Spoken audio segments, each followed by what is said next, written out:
Suppose that we are engaged in a stock selection exercise, and we're doing, to keep it simple, univariate sorts based upon a number of firm-specific characteristics. So, suppose it's the case that we identify 3 characteristics that appear to be important. First characteristic is book to price, kind of a value indicator. The second characteristic is expected earnings growth. And the third characteristic is just past momentum in stock returns. And we do our analysis and we find that each of these characteristics produces a large spread between the top portfolio and the bottom portfolio. The question is, how do we use that information to develop a strategy for investment? How do we use that online? Well, there's many different ways that we can approach this. And I'm going to suggest a simple way and a more complex way. The simple way is somewhat ad hoc, but go along with me to see what you think. What I'm going to do is assign a score to each stock based upon a characteristic. For example, I'm looking at book to price as my value attribute.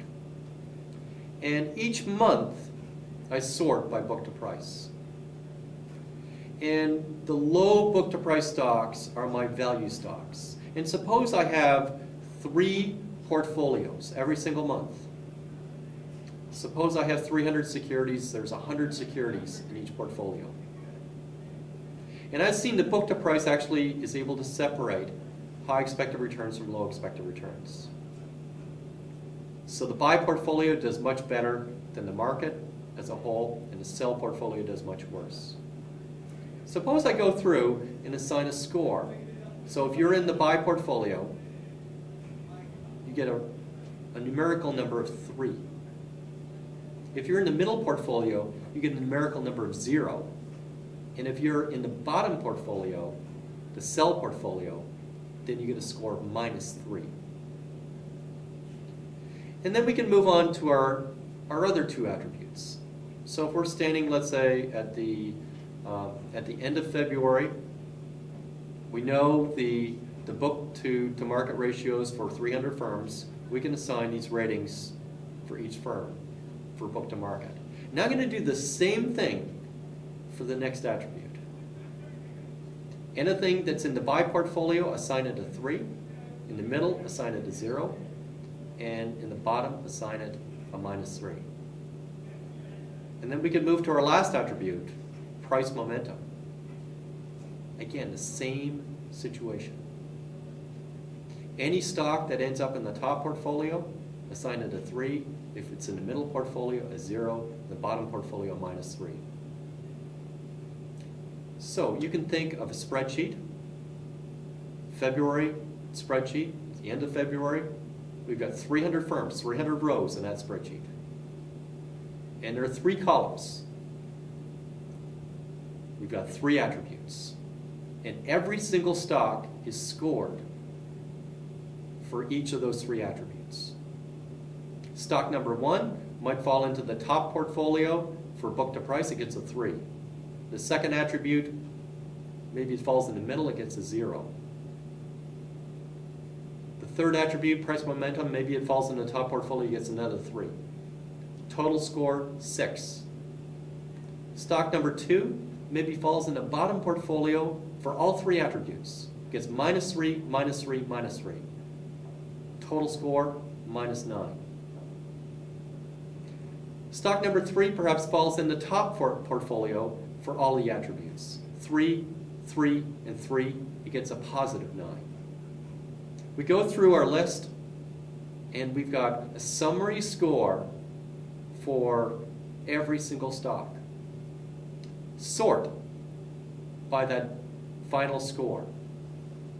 The maximum possible number you can get is a 9, and the smallest possible number you can get is a -9. invest in the 100 securities with the highest scores. Hold that for March. At the end of March, the new data comes in. Resort based upon those 3 attributes. Assign scores again. And form a new portfolio that you're going to hold for April. This is what I call a scoring screen. Now, I said there was 2 ways to do this, and this way is rather ad hoc, because in a way what I've done is I've equally weighted both the buy and sell portfolio as well as the all of the characteristics. Everything has a score in the range of 3 to -3. And indeed, we could make some adjustments. So suppose the first 2 attributes were very good, very impressive in identifying high and low expected returns. But the 3rd attribute wasn't quite as impressive. It had a lower spread between the high and the low. So conceivably what we could do is for the first 2 attributes we have a system going between 3 and -3. In the last attribute we could have a system going between 1 and -1.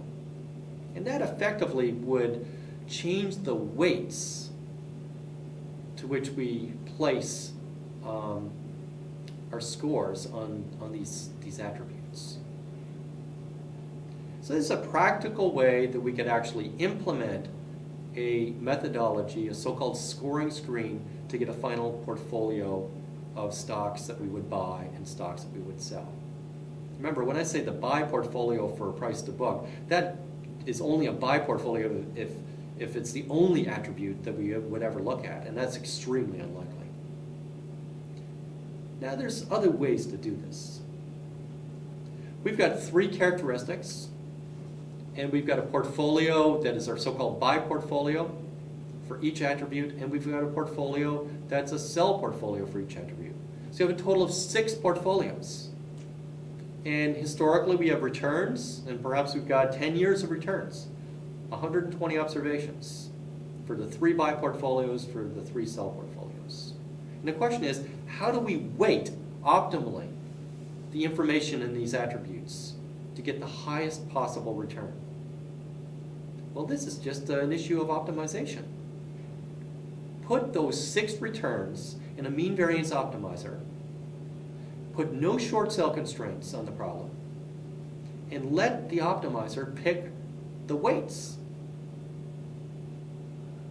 And indeed, I say you want no short sell constraints because for some of the characteristics we'll put a negative weight on them. Just like we put a -3 on the sell portfolio for price to book. So the optimizer, and actually you would want to put some constraints on it so it doesn't put wild weights like minus 1,000,000%.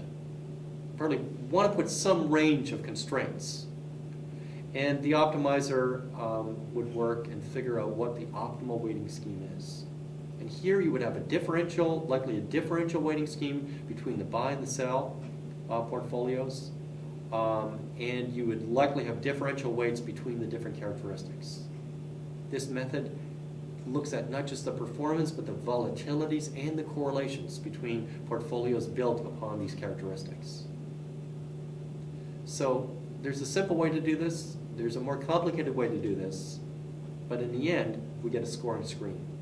And this is actually how to implement a stock selection methodology.